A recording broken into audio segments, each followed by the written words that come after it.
मित्रों नमस्कार। मैं इस वीडियो में आज के वीडियो में कोर्ट की कार्यवाही में जो भी डॉक्यूमेंट्स आप पेश करते हैं उनको साक्ष्य में आप कैसे प्रमाणित करेंगे इसके बारे में बताने जा रहा हूं। How to prove the documents in the court of law. कोई भी सिविल दावा जब आपका चलता है या कोई भी मामला जब न्यायालय के समक्ष आप प्रस्तुत करते हैं तो किसी भी लीगल मैटर में आप उन डॉक्यूमेंट्स को कैसे प्रमाणित करेंगे, कोर्ट उनको कैसे साक्ष्य में पढ़ेगा और आपको उसका सही रिजल्ट मिलेगा, आप केस जीत सकते हैं। पर्याप्त सबूत या दस्तावेज जो भी आपके पास हैं उनको प्रूव करना आपकी जिम्मेवारी है, क्योंकि कहा गया है वादी अपने मामले में साक्ष्य के द्वारा न्यायालय के समक्ष उसे साक्ष्य प्रमाणित करनी होती है सिविल मामले में। और इंडियन एविडेंस एक्ट के तहत कब वो प्रूफ डॉक्यूमेंट माना जाएगा, केवल दस्तावेज पेश करना पर्याप्त नहीं होता, ये आपको जानना चाहिए। आप जब दावा वकील साहब से बनवाते हैं, असल दस्तावेज जिन पे आप भरोसा करते हैं, जिनको आपको न्यायालय के समक्ष प्रमाणित करना है इन दी कोर्ट ऑफ लॉ, तो बेसिक बातें आपको डॉक्यूमेंट्स के बारे में मालूम होनी चाहिए। धारा 56 इंडियन एविडेंस एक्ट के तहत डॉक्यूमेंट्स दो तरह से प्रमाणित होते हैं। जब आपकी साक्ष्य कराई जाती है तो आपके वकील साहब प्राथमिक और द्वितीयक साक्ष्य, प्राइमरी और सेकेंडरी एविडेंस के रूप में मूल जो दस्तावेज आपके आधिपत्य में है, जिस पर आपका मामला निर्भर है, जिस पर आप रिलाय अपन करते हैं, उनको प्रमाणित करने के लिए मूल दस्तावेजों के साथ आप उसकी सर्टिफाइड कॉपी पेश कर सकते हैं, फोटोकॉपी पेश कर सकते हैं, अटेस्टेड पेश कर सकते हैं, उनको प्रमाणित या सूचना के अधिकार वगैरह में। तो प्राइमरी और सेकेंडरी एविडेंस आपको जाननी चाहिए। मैंने अलग से इसमें वीडियो डाला हुआ है। प्राथमिक साक्ष्य वो है जो मूल रूप से असल आप न्यायालय के समक्ष साक्ष्य के दौरान प्रस्तुत करके उस पर एग्जिबिट डालते हैं, उस गवाह का नंबर डालते हैं, उस पर पीठासीन अधिकारी न्यायालय के जो जज साहब है वो हस्ताक्षर करते हैं। प्रस्तुत दस्तावेजों को कोर्ट की प्रोसीडिंग में प्रूफ जब आप कर देते हैं तो वो जब एप्रिसिएशन ऑफ एविडेंस या मामले में साक्ष्य का मूल्यांकन उनके द्वारा फैसला लिखते समय किया जाता है, उनको पढ़ा जाता है और उस पर क्यों भरोसा किया जा रहा है, क्यों नहीं किया जा रहा है, इसका विश्लेषण न्यायाधीश करते हैं।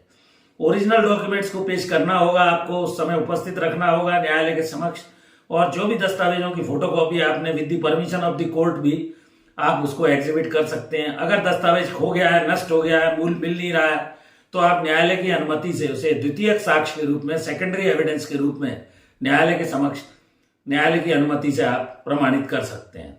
कई बार न्यायालय के समक्ष असल दस्तावेज आप नहीं ले जा पाए, खो गए, नष्ट हो गया, दीमक लग गई, कोई और ऐसा कारण है, तो न्यायालय में एक आवेदन लगाकर आप द्वितीयक साक्ष्य के रूप में उस एविडेंस को प्रूफ वकील साहब कराते हैं।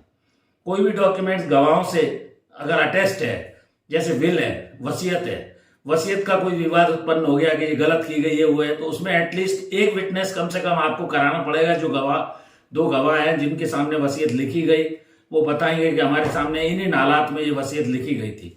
गिफ्ट डीड है, मॉर्टगेज डीड है, इन सब में दो अटेस्टिंग विटनेस रहते हैं। उसमें से कम विवाद आने की स्थिति में आपको एक गवाह कराना चाहिए। कोई अगर गवाह नहीं मिल रहा है या मर गया है तो रजिस्टर्ड जो वसीयत है वो वैसे विश्वसनीय मान ली जाती है अटेस्टिंग डॉक्यूमेंट के रूप में।